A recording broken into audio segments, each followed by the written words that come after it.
Injil Markus pasal 2 ayat 1 sampai 12. Orang lumpuh disembuhkan. Kemudian sesudah lewat beberapa hari, waktu Yesus datang lagi ke Kapernaum, tersiarlah kabar bahwa ia ada di rumah. Maka datanglah orang-orang berkerumun sehingga tidak ada lagi tempat, bahkan di muka pintu pun tidak. Sementara ia memberitakan firman kepada mereka, ada orang-orang datang membawa kepadanya seorang lumpuh digotong oleh 4 orang. Tetapi mereka tidak dapat membawanya kepadanya karena orang banyak itu. Lalu mereka membuka atap yang di atasnya. Sesudah terbuka, mereka menurunkan tilam tempat orang lumpuh itu terbaring.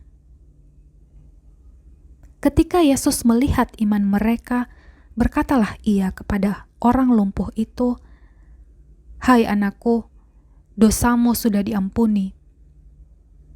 Tetapi di situ ada juga duduk beberapa ahli Taurat. Mereka berpikir dalam hatinya, "Mengapa orang ini berkata begitu? Ia menghujat Allah. Siapa yang dapat mengampuni dosa selain daripada Allah sendiri?" Tetapi Yesus segera mengetahui dalam hatinya bahwa mereka berpikir demikian. Lalu ia berkata kepada mereka, "Mengapa kamu berpikir begitu dalam hatimu? Manakah lebih mudah, mengatakan kepada orang lumpuh ini, 'Dosamu sudah diampuni,' atau mengatakan, 'Bangunlah, angkatlah tilammu dan berjalan'? Tetapi supaya kamu tahu bahwa di dunia ini Anak Manusia berkuasa mengampuni dosa." Berkatalah ia kepada orang lumpuh itu, "Kepadamu kukatakan, bangunlah, angkatlah tempat tidurmu dan pulanglah ke rumahmu."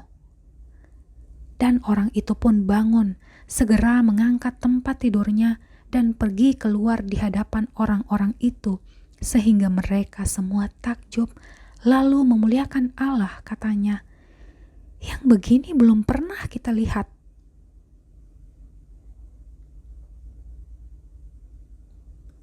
Ayat 13 sampai 17. Lewi pemungut cukai mengikut Yesus. Sesudah itu Yesus pergi lagi ke pantai danau, dan seluruh orang banyak datang kepadanya, lalu ia mengajar mereka. Kemudian ketika ia berjalan lewat di situ, ia melihat Lewi anak Alfeus duduk di rumah cukai, lalu ia berkata kepadanya, "Ikutlah aku."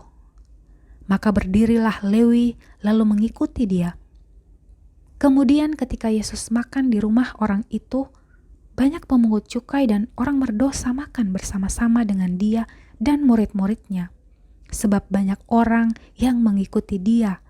Dan pada waktu ahli-ahli Taurat dari golongan Farisi melihat bahwa ia makan dengan pemungut cukai dan orang berdosa itu, berkatalah mereka kepada murid-muridnya, "Mengapa ia makan bersama-sama dengan pemungut cukai dan orang berdosa?" Yesus mendengarnya dan berkata kepada mereka, "Bukan orang sehat yang memerlukan tabib, tetapi orang sakit. Aku datang bukan untuk memanggil orang benar, melainkan orang berdosa."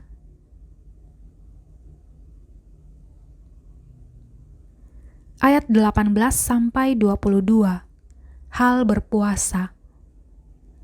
Pada suatu kali ketika murid-murid Yohanes dan orang-orang Farisi sedang berpuasa, datanglah orang-orang dan mengatakan kepada Yesus, "Mengapa murid-murid Yohanes dan murid-murid orang Farisi berpuasa, tetapi murid-muridmu tidak?"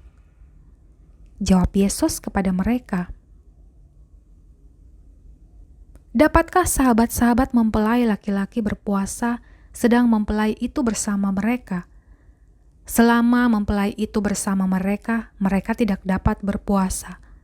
Tetapi waktunya akan datang, mempelai itu akan diambil dari mereka, dan pada waktu itulah mereka akan berpuasa.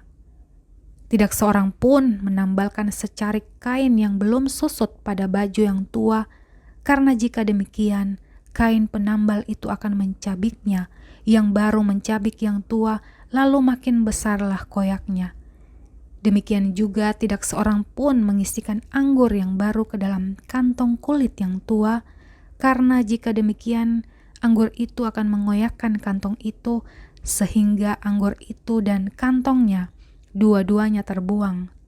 Tetapi anggur yang baru hendaknya disimpan dalam kantong yang baru pula.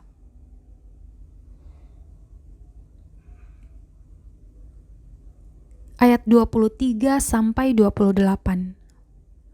Murid-murid memetik gandum pada hari Sabat. Pada suatu kali, pada hari Sabat, Yesus berjalan di ladang gandum, dan sementara berjalan, murid-muridnya memetik bulir gandum. Maka kata orang-orang Farisi kepadanya, "Lihat, mengapa mereka berbuat sesuatu yang tidak diperbolehkan pada hari Sabat?" Jawabnya kepada mereka, "Belum pernahkah kamu baca apa yang dilakukan Daud ketika ia dan mereka yang mengikutinya kekurangan dan kelaparan?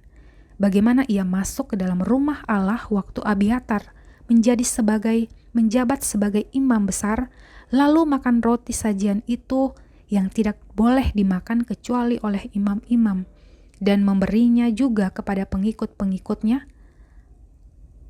Lalu kata Yesus kepada mereka, "Hari Sabat diadakan untuk manusia dan bukan manusia untuk hari Sabat.